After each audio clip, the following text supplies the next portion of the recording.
Hello, Clint Clough Mechanical. Just wanted to do a quick video because it's that time of month where you need to do one of the most important things for your filter or for your system, and that's to change the filters. I wanted to show you which one I have. Just a second. That filter right there is what we call a permanent metal filter. It's an electrostatic filter. It's got metal on both sides. That's how thick it is.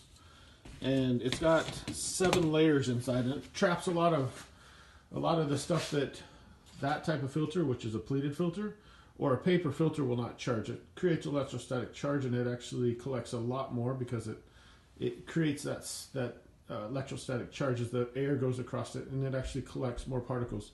Next step down will be that one right there, the pleated filter. That one is actually an extended or twice as thick. That's a little bit thicker, so it's got a little bit more surface area. The pleats are actually longer inside, and it actually collects a little bit more dust inside your home.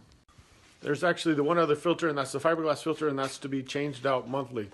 Clint Clough Mechanical, 602-765-COOL, 602-765-COOL. Change your filter. Remember, it's one of the most important things you can do as a homeowner. Thank you.